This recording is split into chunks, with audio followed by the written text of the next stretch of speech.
What's up, everybody? The NBA offseason is underway for the Pistons, not for everybody, but I want to talk about an article that I read recently. Actually, there were articles everywhere on this thing that said that Jalen Brunson, the Detroit Pistons, view Jalen Brunson as a perfect fit next to Cade Cunningham. And I went to look at this on the internet, and I found the thing everywhere. So we're going to go to what is our favorite source here at Sports Talk Detroit, which is Detroit Bad Boys. I love what these guys are doing. And it says rumors Pistons see Jalen Brunson as a great fit next to Cade Cunningham. All right, and you see Jalen Brunson there, but the best question is Jalen Brunson the next best step for the Pistons in roster construction? You look at a guy that is 25 years old. I believe he'll be 26 by the start of the season. He's 6'1", 190 pounds, lacks extreme athleticism. In my mind, he's like a very good version of Corey Joseph. He's actually much better than Corey Joseph. So that's a really bad comparison, but I want to kind of give you an idea of what it looks like. I have a lot of thoughts on him, but right now the two big players, and Tim McMahon as has reported this, is saying that the two big players for Jalen Brunson are the New York Knicks and the Detroit Pistons. Now he goes on to talk about how the Knicks probably have a better chance at landing Brunson because of the relationship with his father to the New York family that he's been friends with Coach Thibodeau, and the relation to the front office, and he might even be in it. So I mean, there's so many things that are going on. But the Pistons are one of two teams that are really, really interested. The question with Jalen Brunson has to be, is he worth it? How does he fit? So it said perfect fit. I kind of agree. And the reason they view him as a perfect fit is because he played so well next to Luka Doncic, and they view Cade as similar to Luka. Here's the thing about Cade. I don't think Cade will demand the ball as much as Luka does. And I want Brunson to be able to run the point on his own. Here's why I like the fit even more. And I think some people will say, well, doesn't Jalen Brunson mean the end of Killian Hayes? Not necessarily. Another left-handed point guard, crafty. Killian's a better passer. Jalen is a better scorer. I think this would be a really good person for Killian Hayes to learn under, and we could have a really good three-guard rotation. So we could have Jalen Brunson, Killian Hayes, Cade Cunningham playing really high minutes. There's enough room on the floor for all of them, and your guard rotation is absolutely set. So what are we getting in Jalen Brunson as we look at this guy? Like I said, 6'1", 190 pounds. He really popped off last year, this past year, and he's playing well right now in the playoffs for the Mavericks. So here's why I like it that he's playing well and why I don't like it. He's a guy that could have been valued around 15 million a year if you asked people 30 days ago.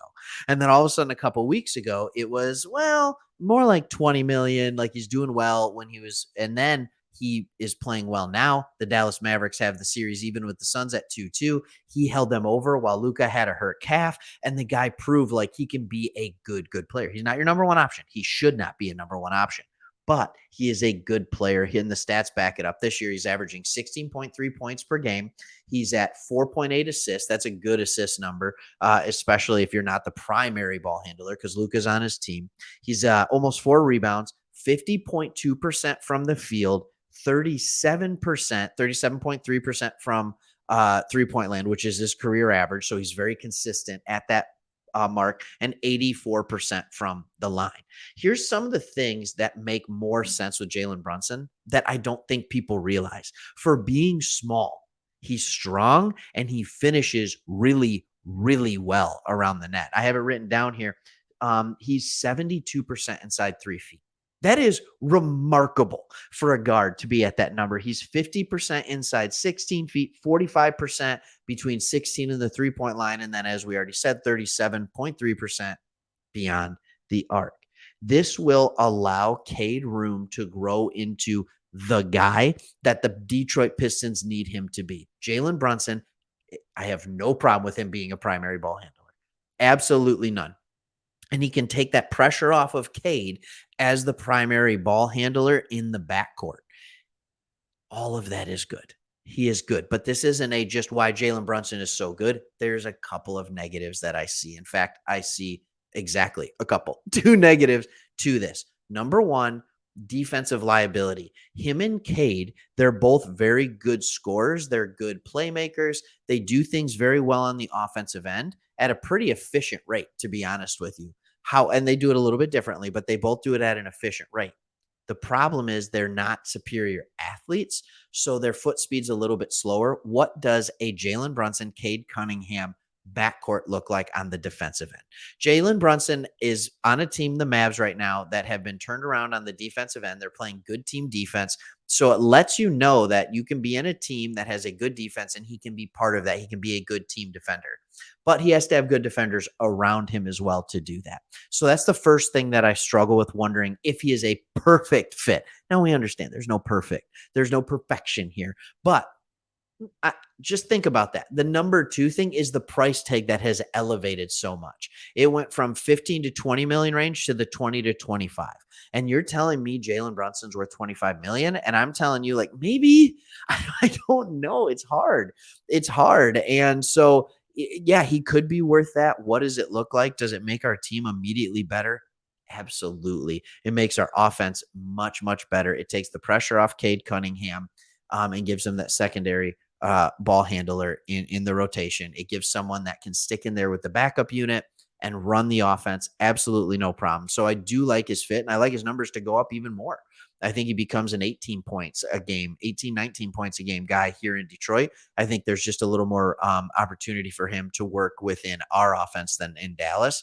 But is it perfect? No. Is it good? Yes. Yes, it is good. I don't know if I'm 25 million good on him, but at some point you got to pay somebody to make this team better. The question you have to ask yourself with Jalen Brunson, if you're going to spend all of your cap room on Jalen Brunson, that means you got somebody good in the NBA draft. So I am not willing to say that Jalen Brunson is the perfect fit or the guy next to Cade until we see if we can get another piece in the NBA draft. Did I say NFL before? In the NBA draft, I need to see what we get there first. So if we get a guy like Jabari Smith, go do it. Go get him. And I'm all for it. If we get a top 3 pick, I think this is a perfect fit. If we get a big, if we draft Jaden Ivey, no, it's not it. So there's some things that we have to consider here on that side. But hey, I hope you enjoyed the video. What do you think about Jalen Brunson? Is he a good fit for the Detroit Pistons? Is he a perfect fit, or don't you want anything to do with him? I think you'd be crazy if you don't want anything to do with them, but maybe that price point just terrifies you and you're not into spending 20 to 30 million on mediocre players. You already tried it with Jeremy Grant and you decided, no, I'm good. I'm done. So let me know what you think. Jalen Brunson to the Detroit Pistons. He's been rumored around the trade deadline and now again in the offseason. Are the Pistons going to make it a play at him? And do you want them to? We'll see you on the next one.